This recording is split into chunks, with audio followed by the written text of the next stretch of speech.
अस्सलामुअलैकुम, नमस्कार, आदाब। मैं हूं आपका दोस्त निहाल अख्तर बयामी और आप देखना शुरू कर चुके हैं आपका अपना चैनल गांव मोहल्ला। दोस्तों, देश और दुनिया की तमाम तर खबरों के लिए हमारे साथ बने रहिए। उजाले अपनी यादों के हमारे साथ रहने दो, उजाले अपनी यादों के हमारे साथ रहने दो, न जाने किस गली में जिंदगी की शाम हो जाए, जिंदगी की शाम हो जाए। साथियों, बड़े ही अफसोस के साथ कहना पड़ रहा है कि दुनिया के मशहूर शायर राहत इंदौरी कल अल्लाह को प्यारे हो गए और आज कांग्रेस के तेज तर्रार प्रवक्ता राजीव त्यागी का आकस्मिक निधन हो चुका है। उनका हार्ट अटैक से उनकी मौत हो चुकी है।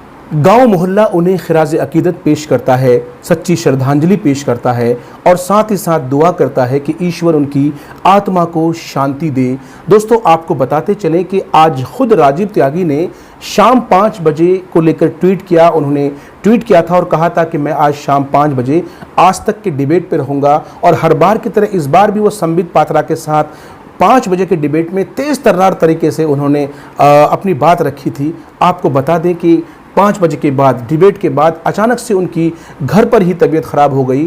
तबीयत ख़राब होते ही वो बेहोश होकर गिर गए। मीडिया रिपोर्ट्स की माने तो दिन भर वो बिल्कुल ठीक थे। अचानक से डिबेट के बाद अचानक से उनकी तबीयत ख़राब हो जाती है, वो बेहोश होकर गिर जाते हैं। फिर उन्हें अस्पताल ले जाया जाता है। गाज़ियाबाद का एक अस्पताल है, उन्हें यशोदा अस्पताल ले जाया जाता है, जहां डॉक्टर उन्हें मृत घोषित करार देते हैं।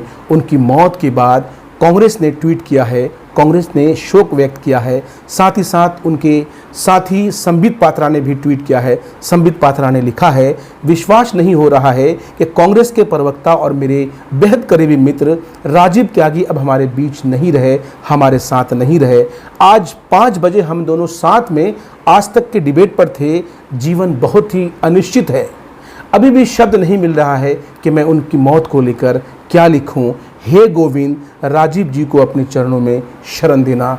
ये ट्वीट किया है संबित पात्रा ने। आपको बता दें कि अक्सर वाद विवाद जो राजीव त्यागी का हुआ करता था वो संबित पात्रा के साथ हुआ करता था और आमतौर पर एक परसेप्शन बन गया था कि अगर संबित पात्रा को कोई टक्कर दे सकता है तो वो राजीव त्यागी है। और लगातार हमने तमाम तर डिबेट्स में देखे कि राजीव त्यागी ही इकलौते ऐसे कांग्रेस के प्रवक्ता थे जिन्होंने हमेशा संबित पात्रा की बोलती बंद कर दी है। वो इस दुनिया में नहीं रहे।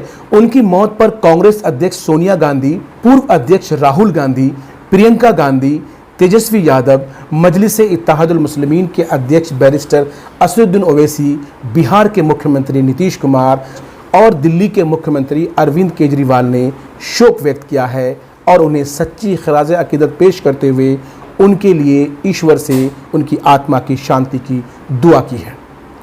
साथियों, हम आपसे अपील करना चाहेंगे, हम आपसे गुजारिश करना चाहेंगे कि आप राजीव त्यागी के उस आखिरी डिबेट को ज़रूर देखिए जो उन्होंने आज तक पर किया था। और उस डिबेट को लेकर उन्होंने कहा था कि आज शाम 5 बजे मैं संबित पात्रा के साथ होऊंगा। दोस्तों, उस डिबेट को मैं अपने इस वीडियो के आखिर में पोस्ट कर रहा हूं, इंक्लूड कर रहा हूं। आपसे गुजारिश है कि वीडियो को स्किप किए बगैर उस डिबेट को ज़रूर देखिए। चलते चलते यही कहना चाहूँगा, उजाले अपनी यादों के हमारे साथ रहने दो, उजाले अपनी यादों के हमारे साथ रहने दो, न जाने किस गली में ज़िंदगी की शाम हो जाए, ज़िंदगी की शाम हो जाए। वीडियो को आगे देखिए। आपकी जिम्मेदारी लॉ एंड ऑर्डर को मेंटेन करने की बतौर सरकार, न कि नैरेटिव बिल्ड करने और नैरेटिव सेट करने की है। सर, माफ कीजिएगा, वहां कानून को अपना काम करना था। आप नैरेटिव बनाने के लिए बैठे हुए यहां पर। कानून को कम से कम ये कहते कि पहले इन सबको टांग दो, उसके बाद इस पर बात करेंगे। थोड़ा रुकते हुए संबित जी, जरा राजीव त्यागी को ले आऊं, क्योंकि आपने सीधे कांग्रेस पर सवाल उठाया।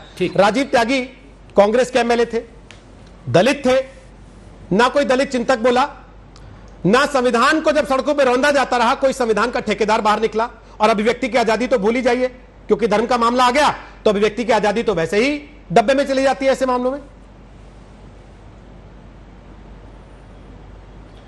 देखिए, सबसे पहले तो मैं बहुत स्पष्ट कर दूं, किसी प्रकार की हिंसा किसी भी संस्था के द्वारा की गई हो, किसी भी व्यक्ति के द्वारा की गई, कांग्रेस पार्टी उस हिंसा की निश्चित रूप से निंदा करती है और सरकार से सिर्फ इतना कहना चाहती है जितने भी कल्प्रिट हैं वो बिहाइंड द बार होने चाहिए। वो किसी भी संस्था के हों, चाहे वो एके हो संस्था के हो, बी संस्था के हो, पीएफआई के हो, राइट विंग के हो, सबको निश्चित रूप से बिहाइंड द बार होना चाहिए।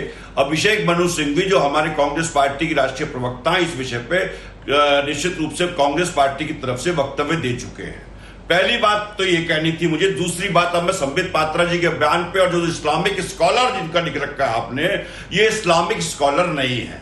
स्कॉलर होते तो निश्चित रूप से मोहम्मद साहब की और कुरान की जो शिक्षाएं हैं, जिन शिक्षाओं में प्रेम की बात कही गई है, सौहार्द की बात कही है, मानवता की बात कही गई है, यह भी कहा गया है कि बूढ़े व्यक्तियों पे, फलदार वृक्षों पर और औरतों पे हाथ नहीं उठाना चाहिए, तो इस्लामिक स्कॉलर इस्लाम को उस तरफ ले आते तो मुझे समझ में आता कि कहीं ना कहीं ये बेहतर इस्लाम की बात कर रहे हैं। लेकिन उन्होंने बात की कि पीएफआई या जितनी भी और संस्थाएं हैं वो इस्लाम के लोगों के लिए लड़ रही हैं। भैया, लड़ने की कोई जरूरत नहीं है। देश में संविधान है, देश में कानून व्यवस्था है, संविधान के अनुसार आपको हक दिए हुए हैं, प्रत्येक भारतीय को दिए गए हैं, उसके अनुसार लड़े।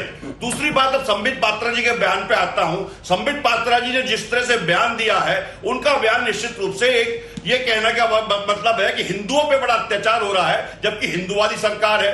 तैमूर लंग, मोहम्मद गजनवी, मोहम्मद गौरी, अंग्रेज, डच, फ्रेंच, पता नहीं कौन कौन आक्रमणकारी आए, लेकिन हिंदू धर्म को खत्म नहीं कर पाए। लेकिन पिछले 2014 से लेकर के 2020 तक पता नहीं हिंदू धर्म पे कितना आक्रमण हो रहा है, और इस हिंदुवादी सरकार के टाइम पे हो रहा है। तो संबित पात्रा मुझे बताएं कि हिंदुओं को रोजगार दे दो, हिंदुओं को बेहतर जीवन दे दो तो ज्यादा बेहतर होगा। दलितों की बात आपने की संबित पात्रा जी, मैं आपसे पूछना चाहता हूं, त्यागी जी, तो आप ये मान रहे हैं कि आपकी अपनी सरकार हिंदूवादी सरकार नहीं थी, पहली चीज। दूसरी चीज, आपने ये कहा जो भी लोग हैं, सारा फुटेज आपने भी देखा होगा, रात भर ड्रामा चलता रहा, सड़कों पे आग लगाई जाती रही, नारे लगते रहे, आपको नहीं पता लगा कौन लोग हैं, आपको नहीं समझ में आया वो कौन है।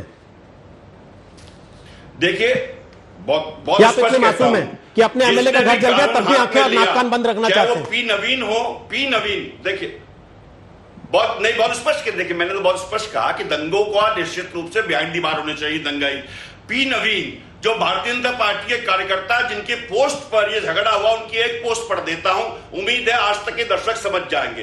पी नवीन लिखते हैं, this Lok Sabha election I have voted for BJP, rain on election day also indicates lotus will blossom on May 23rd। तो उन्होंने भारतीय जनता पार्टी के वर्कर हैं, और भारतीय जनता पार्टी के वर्कर होने की वजह से उनकी गिरफ्तारी 3 घंटे लेट की गई। मैं ये पूछना चाहता हूं, उन्होंने ये कार्य किया पी नवीन ने, वो भी बिहाइंड द बार होने चाहिए।